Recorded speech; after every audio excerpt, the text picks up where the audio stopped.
Welcome, everyone. If we'll be making our way in and having a seat, it's always good to hear everybody talking and visiting. We've got a few announcements and prayer list we want to look at before I'll lead a prayer, and then we'll start with our song service tonight. Welcome to the Benton Church of Christ. And we have a few notes for a prayer list. Eileen Chris suffered a mini stroke this past week. Judy Atkins was diagnosed with osteoarthritis. Jolette Ross is currently in room 3 at Fern Trace in Murray. Martha Yates is having knee replacement surgery. And Carolyn Darden, the granddaughter of Dan and Kenneth Jones, had an MRI yesterday. And we're happy to have it found out later after this was printed that the scan came back clear. So it's a moment, something to rejoice over. We also have Avery Edwards, Chris Edwards' uncle, has been put on hospice, and he's fighting cancer, and the family's asked for prayers. We want to keep them in mind. And let's see here, we've hit those. Evan Farley and Kristen Fritz will be married in a private ceremony at his home on November 5th. And in lieu of a shower, there'll be a gift table set up in the foyer on Sunday, October 30th, this coming Sunday. They're registered at Bed Bath & Beyond and Dillard's. There's also going to be a diaper shower honoring Krista and Jared Vincent on Sunday, November 6th. We'll have a table set up in the foyer, and they are requesting Pampers or would appreciate Pampers for the diapers. And please note that Sunday PM service this Sunday will be at 5 p.m. Now, this is a one-time deal to allow for our trunk or treat, which will be after services. We'll have a chili and hot dog potluck in the gym, and then trunk or treat will follow that. There's a bin in the foyer for anyone that would like to donate candy, and we've got a sign-up sheet that's going to be passed around classrooms with Sunday and today to bring food, drinks, and desserts. If you're willing to decorate your car, please note that on the paper that's going around, and make sure to invite friends so we have a good turnout that night. If you've got any questions, please see Luke or Aaron. And we also have Kaylin Stewart here. She's a representative from Freed Hardeman, and if there's any prospective students or parents that have questions, she's here to answer those, and make sure you see her before you leave. All right. Before we get started in worship, let's go ahead. We'll start with a prayer, and then Corey will lead us in song. Let's pray. Father, we thank you for the opportunity to get to come tonight and worship you. Help us to worship you in a sincere, pleasing manner. Father, we ask that we have an extensive prayer list of those who are hurting and those who are struggling with illnesses. We ask, Lord, that you be with them, and we ask that you heal them. Regardless of how dire the circumstances, we know that you know each of those situations, and we ask for healing. Father, we pray that we can always keep in mind the spiritual perspective as we go throughout the rest of this week in our life, and that we can learn from this world that spiritually that you are truth and you are light and that you are love, and that we should learn to love you more throughout our life. Father, be with us tonight as we worship, and we pray that you'll be with us the rest of this week. In your Son's name, amen.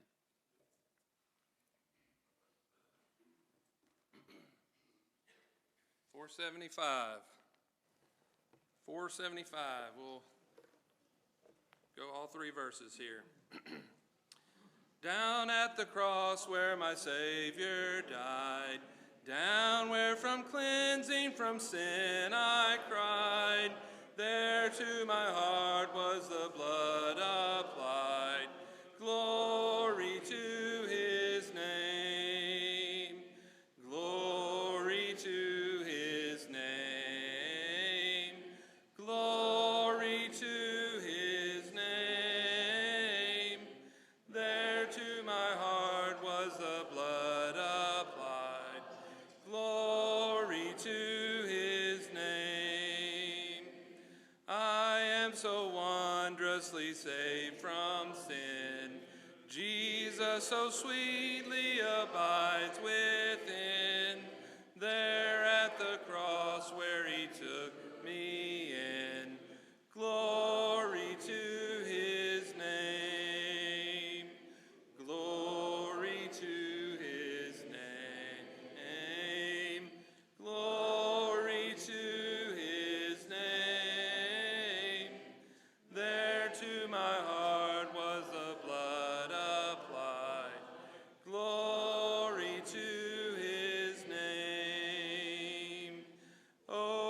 precious fountain that saves from sin.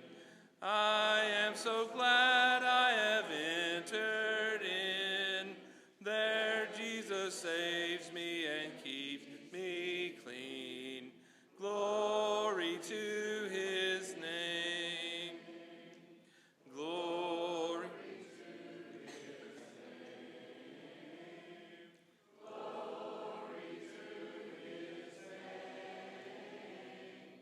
There to my heart was the blood applied.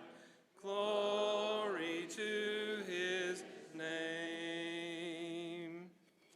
961. 961. We do know this one, right? Okay. Make some sort of gesture. Okay. All right. There is a balm in Gilead to make the wounded whole. There is a balm in Gilead to heal the sin-sick soul. Sometimes I feel discouraged and think my work's in vain. But then the Holy Spirit revives my soul again. There is a balm in Gilead to make the wounded whole. There is a balm in Gilead to heal the sin-sick soul.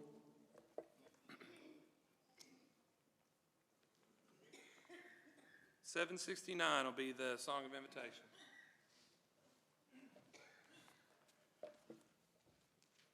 Thought Corey was going to sing 3 or 4 more. Maybe you didn't want me to have any time tonight. I wasn't sure what was going on. Thank you, Corey. On a Wednesday night, I usually, when I do this, just have a devotional of some type. But tonight, I think I'm going to do something a little bit different. And I hope you enjoy this at least. I'm going to have a lesson tonight concerning something for me that is extremely important due to the world that we live in today. More and more people in this world seem to either not believe in God, or we have a great deal of difficulty in talking with them and convincing them that they need God. And so it becomes extremely important that we know how to deal with some of this. The number one argument that atheists make against the existence of God is the presence of pain and suffering in this world. They state something like this, that a good, kind, and loving God would not allow the amount of pain and suffering that presently exists in this world. Then they will conclude, therefore, there must not be a God, or at least one like we believe in. Now, this is an emotional argument because all of us have pain and suffering in our lives. Our neighbors, our friends, our family. So it is something that we need to understand. We may never convince an atheist that there is a God, but we may be able to solidify our own beliefs and hopefully help someone who is just simply questioning. You hear about this a lot. There was a debate just within the last month between a Church of Christ minister and an atheist on this very subject. Mark brought it up in his lesson just a couple of weeks ago. So it's a question that we need to be able to answer, and that is, why is there so much pain and suffering in this world? I'm going to give you a very short Cliff Note answer to this question tonight. And if there's something that you'd like to talk about, well, you can just simply ask me later. But the problem we have with that statement is that it is based on a true statement.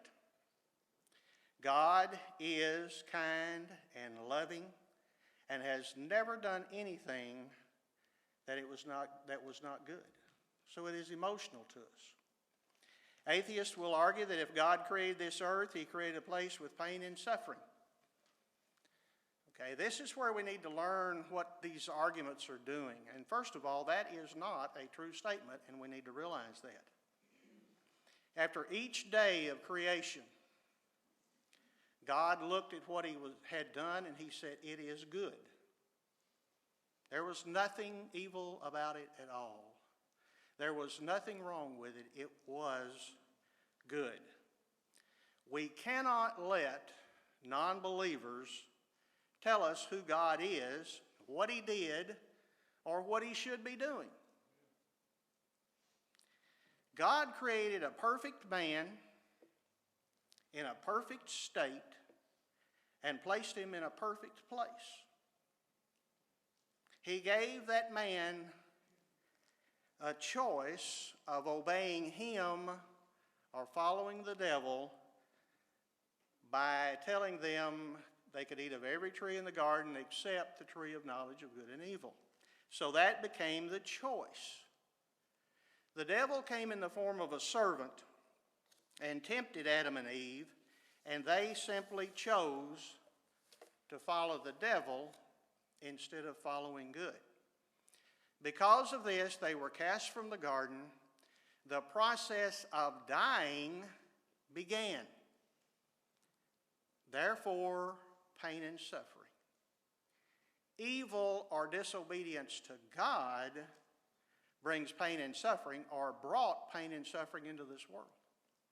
So the devil and the bad choices made by Adam and Eve is what is responsible for the pain and suffering in this world, not God. We also need to understand that evil brings the wrath of God. God is good, but He is also a vengeful God.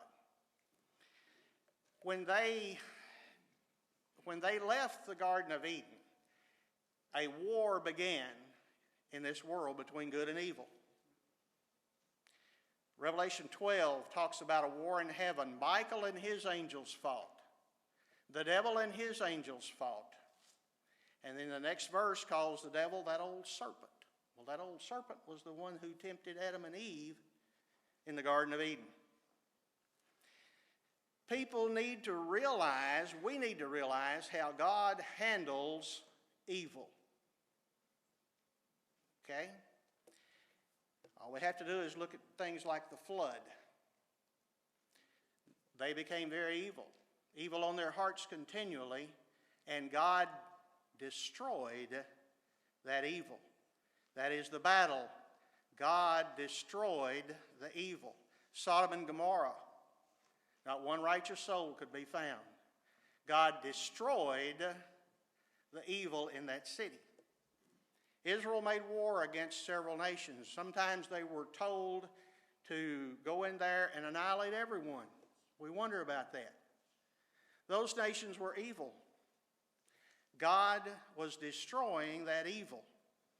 So we can understand, and I'm going to repeat this twice, God does only good. So when God destroys evil, He is doing good. When God destroys evil, He's doing good. Therefore, those people asking God to remove pain and suffering have no idea what they're asking. Pain and suffering is caused by evil, and God destroys evil. He will never condone evil. He will not remove the pain and suffering in this world so people can commit all types of evil they want without any consequences. He destroys it. He will not enable the existence of evil in this world in any way. So we need to think about then, just quickly for our thoughts tonight, about the end of time and how this relates to what's going to happen. At the end of time, God is going to destroy evil. He will separate good and evil. Those who follow God and do the things He has commanded will spend eternity in heaven. Now, heaven will be a totally good place because that's where God dwells.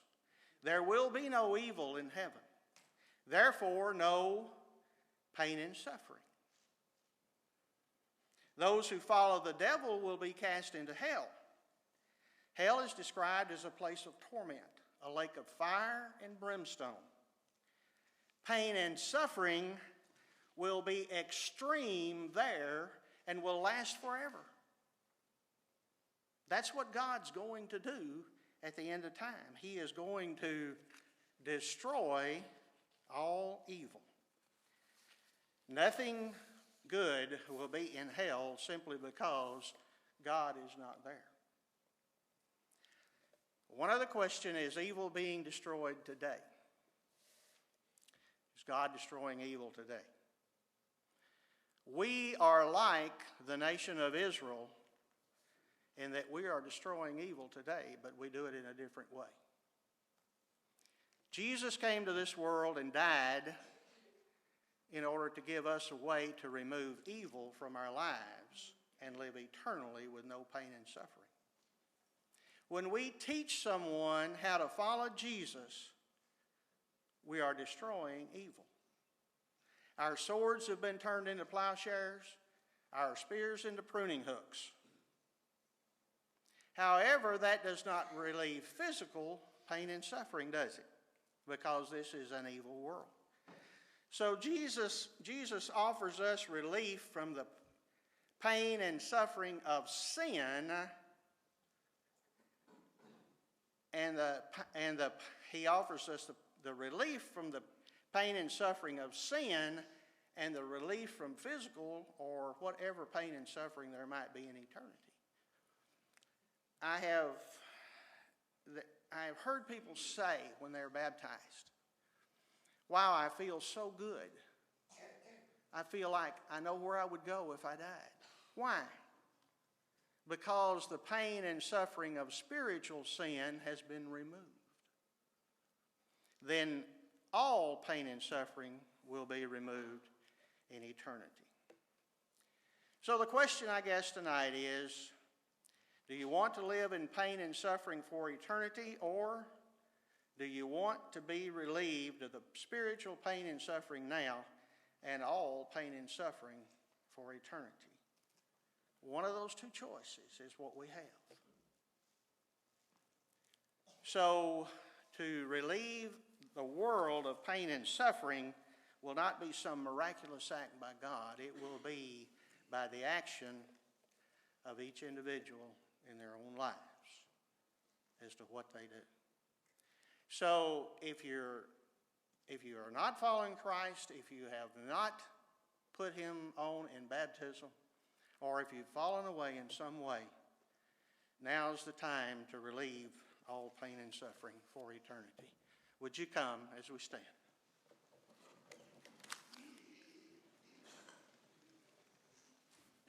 We'll go right into the second ending.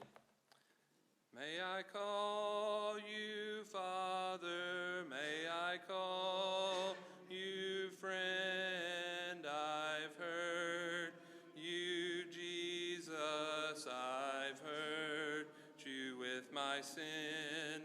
Father, please forgive me, I am young and can't survive without the peace of mind that only you provide.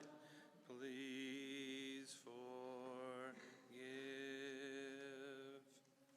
are dismissed to classes.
Ready to get started.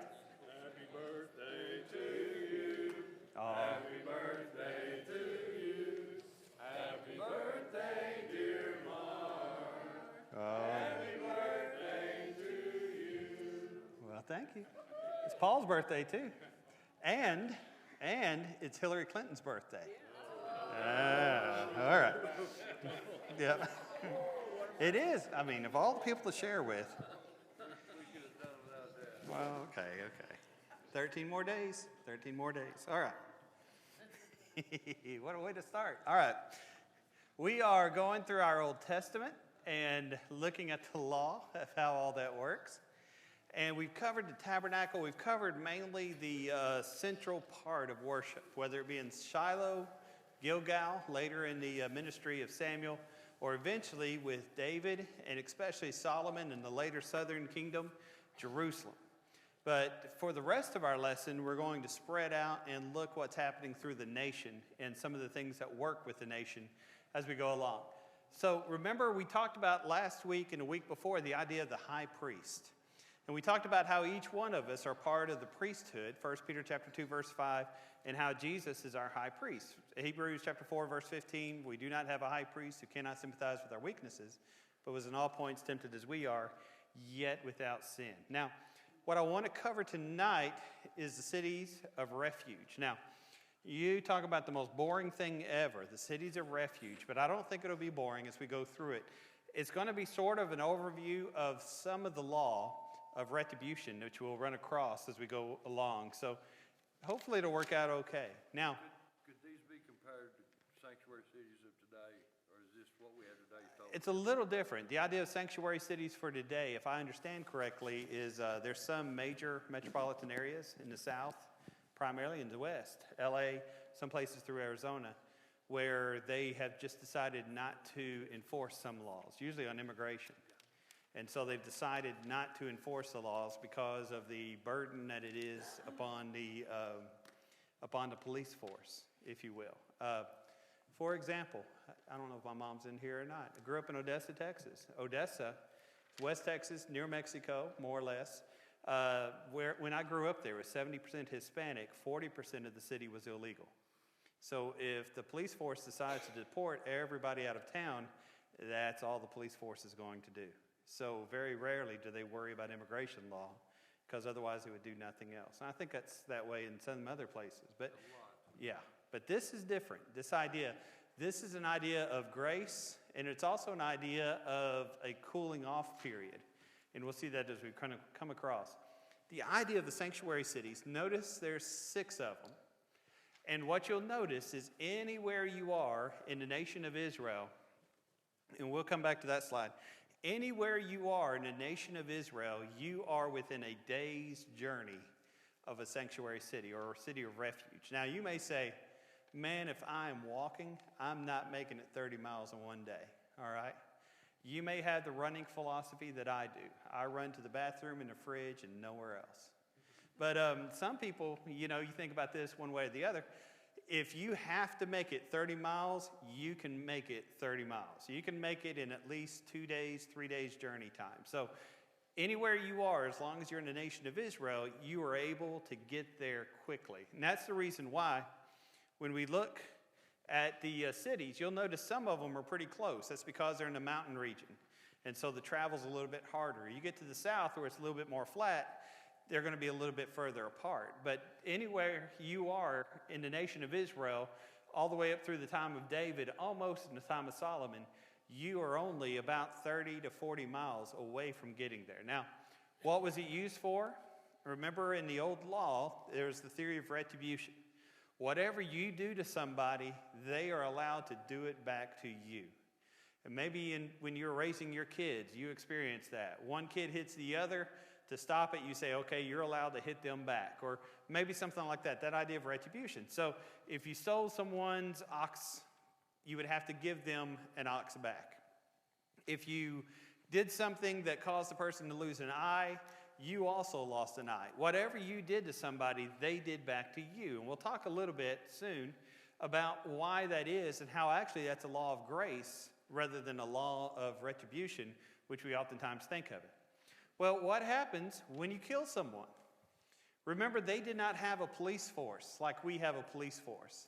Very rarely, especially in the early part of the nation of Israel, especially during the days of the judges, did they have any military force at all. What's neat about the old law is there's no prison system. Can you imagine a country without a prison? You know, prison system's pretty major in our country. It's pretty strong. They did not have prison. What happened was anytime something happened, everybody knew the law, and the retribution would happen immediately. It wasn't, okay, I'll go to court, I'm going to be in prison for a year or two, or whatever else it might be. It was something which happened immediately. So, what happened if you accidentally killed someone? Whether it be at work, you're going along and the axe head flies off the handle and hits the person next to you. Whether you're roughhousing or doing something which probably you shouldn't be doing and an accident happens and maybe an oxen falls upon a guy, or maybe you accidentally kill someone, what happens? The law says they kill you. If you kill someone, they kill you. Or at least his nearest relative has an opportunity to kill you. And so what would happen is these cities of refuge, there's 48 cities given to the Levites to be able to provide for their work, which they did. The Levites were scattered throughout the nation. 6 cities were called cities of refuge. If I killed someone, and if I could claim innocence and claim that it was an accident, what I did the second I killed them is I start running. And here we are, we've got a race. I have got to get to a city of refuge as quickly as possible.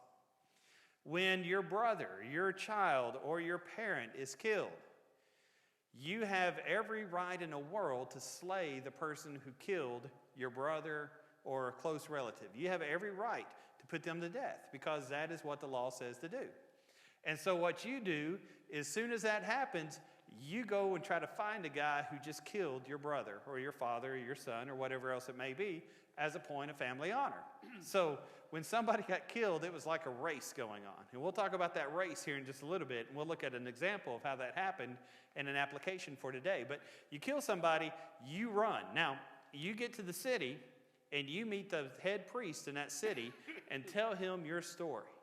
If you are guilty, you're not allowed in the city. And so you're hanging out until somebody catches you and somebody gets you. But if you're innocent, the judge will let you in from the gate and you are allowed to live in that city, and you have to stay there until the time that the high priest dies. And when the high priest dies, your jubilee, one or the other, will come first. At that time, everybody is released from the city. They're declared innocent. There's no more revenge. So what you have here is an opportunity, if somebody wrongs you, to get revenge back. If somebody kills somebody and they deserve to die, there is every opportunity, yet obligation might be a better way to say it, in order to get your revenge. And if you kill somebody, you have an opportunity to try to make things right and to get away. So knowing that, let's look at the application. This is one of my favorite sermons to preach. I don't think I preached it here. 2 Samuel chapter 3 and verse 33. And I like alliteration as a preacher. And so what I call it is don't die dumb. You ever see somebody who dies dumb? You ever seen one of those things? Maybe you see it on the news or whatever else it may be. I had a good friend of mine several years ago. Man, a long time ago. I guess I was still in college maybe. The church where I used to work when I was in college. We had a tropical storm come through. And the guy was upset because his TV wasn't working. Winds were going, it was about 60-mile-an-hour winds, and he was upset because his TV antenna had fallen over. So he got on top of his house with 57-mile-an-hour winds, picked up the antenna, and guess what? It worked like an umbrella. Picked him up, carried him a block into some power lines, and that was the end of him. And it was several hours until the police could get out and go get him. Okay, he was a good friend of mine, but I thought, man, when I attended his funeral and was around the family, I thought, Lord, when I die, just let me die normal. I don't want to be the guy that 15 years later somebody goes, yeah, you remember Mark Ray? Man, wasn't it awesome how he died? I don't want to be that guy. I just want to be the dude that falls over, that's it, or whatever else it may be. Don't die dumb. Well, that's kind of what I think when you think here. All right. Going back, you remember Saul died. His son, Ishbosheth, reigns in his place, okay? So you got Saul hanging out. He's dead. His son is taking over. Then you got David, who is about to be king, pretty much is taking over. Saul's general was named Abner, right? David's general was named Joab. Now, Joab, if you're going to make a Bible movie, you would have to cast him with Clint Eastwood because Joab killed everybody. That's just who Joab was, and he usually didn't care what anybody else said, and he usually didn't talk to anybody else about it. Remember Absalom rebelled against David, and David kept saying, don't kill him, don't kill him, don't kill him. Joab says to everybody, let's just get the spears and get this over with. And he goes and kills him and says to David, oops. That sort of thing. That's just how Joab was. Well, Abner had killed Joab's brother, which was, I can't say the word, Ashel is what we'll call him, okay? That's his name. They were in a battle, and Joab's side was not doing well. So Joab begins running. Ashel decides, he sees Joab, and he says, if I kill Joab, I'm going to be famous. My brother will love me. Everybody will love me. I'm going to kill Joab. So he starts chasing after Joab. Joab's running. He starts chasing after Abner. Saul's side's the side that lost. He starts chasing after Abner. Abner's running away, and Abner turns around and says, I'm not the person you want to chase. Well, he keeps chasing. He goes a little further, and Abner turns around again and says, listen, I don't want to kill you. I know who you are, and if we get in a fight, you're not going to win. Ashel keeps coming. Ashel is convinced that he's going to impress his brother Joab and everybody else. So they finally get to the point where Abner stops running. Abner turns around, pulls out his sword, kills Ashel. Well, what happens? Here we go. Here's the race. And so now Abner has to run. Joab now sees that he's been wrong because his brother has died, and so they start running and chasing. Abner knows what he's doing, and he gets into the city of Hebron. And once he's in that city of Hebron, he's safe until the high priest dies or until the year of Jubilee. So what do you do? Well, Abner is working and trying to get free. He tries to make a law with David. He tries to make peace and says, let's be on the same side. Let's bring peace to the nation and make everything right. Joab's on the side just fuming because he doesn't want peace, because he wants revenge. And so he comes up to the city, and he convinces Abner to talk to him. Now, you can imagine, here we are with the gate, okay? And imagine the gate's right here. Abner's on this side. Joab's on this side. Joab more or less says, listen, I can't hear you very well. Come a little closer to me. And so Abner walks right outside of the gate. As soon as he's outside the gate, he gets killed. He gets killed because he walked right out of the gate. Now, great story. What's the application? Can you think spiritually of a time anybody runs in trouble when they're that close to being saved? What would be an example? It's the auditorium class. What would be an example of somebody who's that close, but they're not quite there? Huh? Agrippa, yes. You almost persuade me, Paul, to become a Christian. Absolutely. There are some people who know the plan of salvation backwards and forwards. They have listened to that preacher forever. They know what they need to do, but they just put off baptism. They just put off the obedience to the gospel, and time runs out. Now think in the light of eternity and just how long eternity is, and how close are they? That close. But is it good enough to be close? No, it's not, is it? How many people in the Lord's church have known the gospel, have tasted to see that it's good, but because of distractions in life, have wandered away? Now, I can't tell you one way or the other where the line is of saved and lost of an erring Christian. I don't know what God knows, and so I don't know if it includes Sunday nights or Wednesday nights. I don't know if it includes this doctrine or that doctrine. I don't know where that point is. But is there a possibility that some are that close and yet still lost? That's something we've got to be careful about, and something that we've got to watch and be sure. Okay? Any other applications from the lesson that you see there? Let me know, because I like preaching this thing. That might give me an idea. Do we understand the idea of what we're talking about when we talk about the cities of refuge? That's kind of an example of how they oftentimes would work. And so that's one of the neat things about cities of refuge. Archaeologically, you oftentimes will see where there's a small camp outside of some of these cities. And it's where the manslayer, the guy who wants revenge, would stay hoping and praying that for some reason the guy would try to make a break for it and you could get your revenge. And some people are so consumed with revenge. Now, why is it important to do something like this? Why is this an important thing for God to put in? Somebody could be wrongfully killed because Okay. in those days, if someone accidentally Yes. killed someone, Right. that person's relatives is gonna get his satisfaction then. Right. When I've been out of the country, and it's this case in less developed countries, whether on this continent or in Asia, I've always been told if you're driving a truck or something and some kid jumps out in front of you and you hit that kid, you do not stop for anything because the people in that community will tear you limb from limb. There will be no trial. They'll just kill you on the spot, no matter what. Okay. Something to remember there. Something to remember.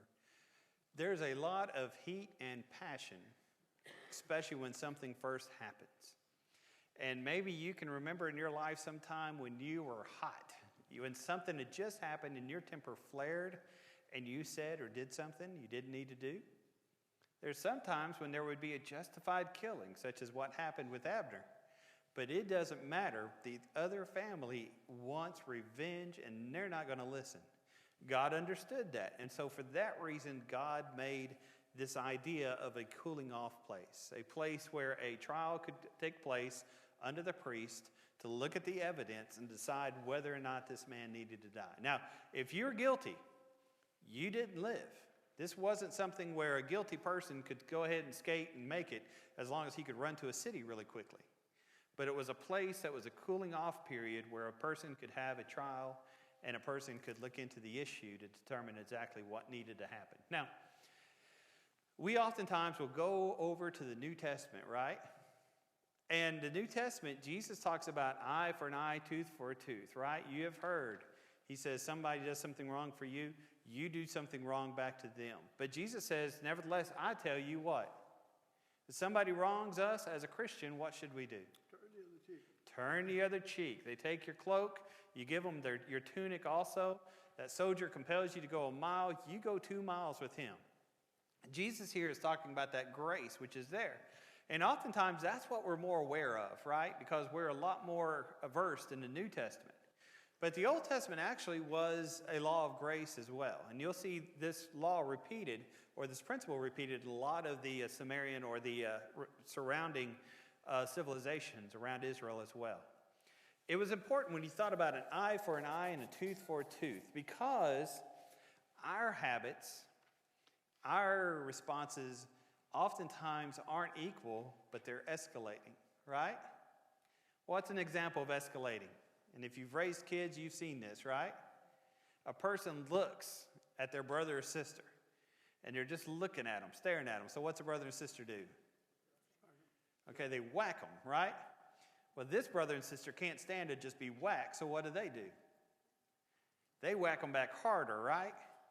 And it escalates, it goes back and forth. And it's one of those things where, especially with kids, and especially on a ball field, the first person's never the one that gets in trouble, right? It's always the other person who doesn't. Now, if somebody came to me in the Old Testament times and say they hurt my goat, all right, that's probably an important thing to them.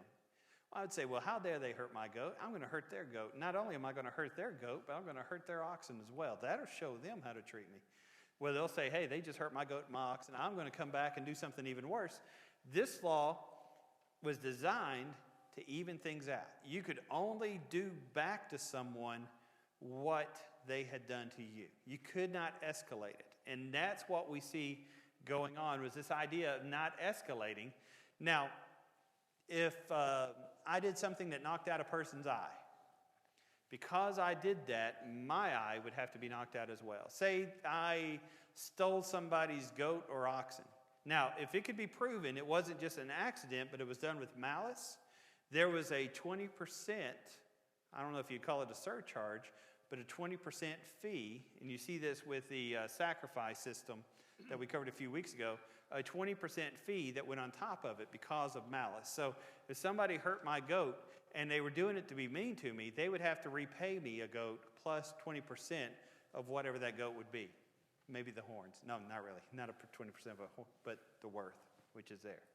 And so that's something important to see, is the idea of that mercy which would be there. But in any case, you could always show mercy. If you didn't want to knock out someone else's eye, you didn't want to cut off whatever that was that came back, you didn't want to take care of that, then you could show mercy as well. Now, here's the big part. And one of the things that people oftentimes who don't like Christianity, kind of the people that Lonnie was talking about, as far as looking for something wrong in the Bible, they oftentimes will look at the Old Testament law and they look at all the reasons for capital punishment, all the reasons for the death penalty. And man, there are a bunch of them. I think I have them all listed here. I may have missed one or two, but this is a pretty good number. The first reason for capital punishment goes all the way back to Genesis chapter 10, premeditated murder. And you'll see a lot of written out things about this idea of premeditated murder, what it was, what it wasn't, as we go through it. When you shed a person's blood, especially when you do it premeditated, God demands that that person's blood be shed as well. Now here's the second one that scares us to death, right? Cursing or disrespect of your parents. Under the old law, if you cursed or disrespected your parents, that was worthy of the death penalty, okay? Man, you talk about some population control, right? Now, why would God have that law? Under the Old Testament, why would he have that law, you think? A show of respect to your parents is a show of respect to whom? Who was it that taught you about God? According to Deuteronomy 6, it needs to be your father. It needs to be your mother, right? Who attaches you to God's people? The Jews didn't become Jews by belief or by conversion. They became Jews by their parents. And so cursing your parents, and this isn't just saying, Mom, I think you're mean to me. This is a giving of a curse, I hope you die sort of thing. Cursing your parents was akin to cursing God as well. Yes, sir. Also, like you mentioned, they didn't have prisons. Right. And so they couldn't drag prisoners around with them. Absolutely. Was almost a necessity to settle everything quickly. Right. And move on. Right. And so it was a cultural thing as well. Right. Yeah, they didn't say, okay, we're going to have a court date in 6 months or 9 months. It happened almost immediately, at least in the next few days. They couldn't even exile. Some cultures of that time would exile somebody to go somewhere else, but they said no. Absolutely. And it took care of the situation. Absolutely. It sure did. It took care of things. The cursing of the parents, would it have been more like just denouncing your parents? Like I'm leaving the family, I'm cursing you, I'm denouncing you. Is that more? I think so. You know, there's not a really clear definition. It's more of leaving your parents, not wanting to be around your parents. But remember over Luke 15, we're looking at the prodigal son. When you look at that prodigal son, he denounced his dad, said, give me the money I owe. He was more or less saying, Dad, I'm ready for you to die because I'm going off of my own. I don't want to be part of this heritage or family. And of course, he didn't get the death penalty. There's some times where grace and mercy would enter in even into this. Okay. Next is listed bestiality. Notice the sexual sins. You got bestiality, adultery, homosexuality, fornication. What else would you have? Incest, rape, just about any sexual sin. And man, they will be listed right down. There's a lot of them where if a person is fighting and they grab the other person in their private place, or if a wife is trying to save her husband and she grabs somebody in their private place, they can be worthy of death. And a lot of times we'll read through all that and we'll think, man, they're just killing everybody right there as they're going through. Now, there is a background which is there.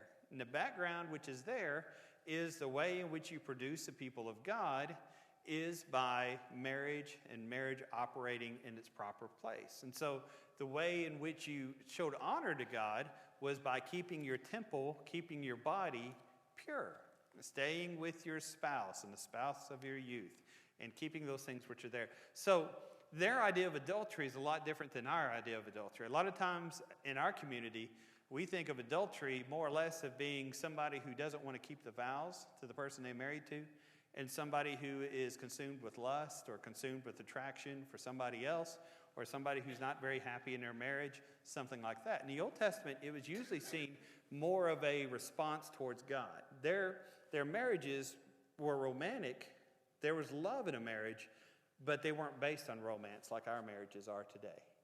And so any sexual sin in the Old Testament was a response back to God and a response back to the culture which was there.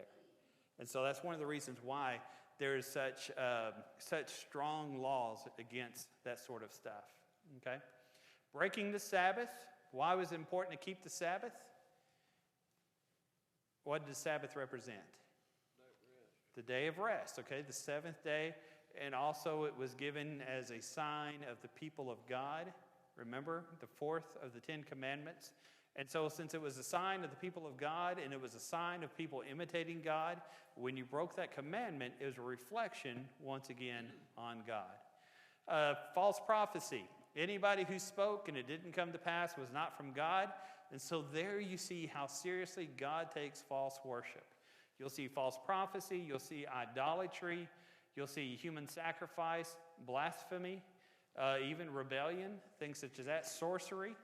Okay? Does God care about worship? Apparently he does, right? Remember Leviticus 10, Nadab and Abihu, right? What did they do? They were still worshiping, and it looks like everybody in the crowd still more or less, respected what they were doing. All they did was change one small, minute part, and God consumed them. Korah? Huh? Yeah, strange fire. Profane fire, or our word might be common fire. In other words, what they did was instead of going to the altar of sacrifice and using that fire to light the altar of incense, they had another source. And because of that, they weren't worshiping properly, showing the future of Jesus coming by the actions which they were doing. All right, God takes that seriously. Now today, in today's religious culture, how do people generally feel about it? What is the basis of worship oftentimes today? Okay, if it feels good. Man, the music has got to move me. I've got to feel the Holy Spirit. I've got to be entertained, right? I've got to be moved, and it has to speak to me a lot of times. And I don't mean to say that our worship needs to be boring, because it doesn't. There should be nothing more exciting than the encounter with the Holy One, right? But the audience of our worship is not the people in the pews. It's the Lord who's in heaven. It's Jesus who's in our midst. And in the way we worship, we show the respect we have for God. And so that's something really important for us always to remember. But you'll see throughout the Old Testament how seriously he takes this idea of worship, which is there. All right, human sacrifice. We'll see this later in the god Molech. Molech, oftentimes, if you watch very many slides or shows or look at some of the archaeology, he was a brass god. His statue would be a brass god, looked like our terracotta stove sometimes people have in the backyard.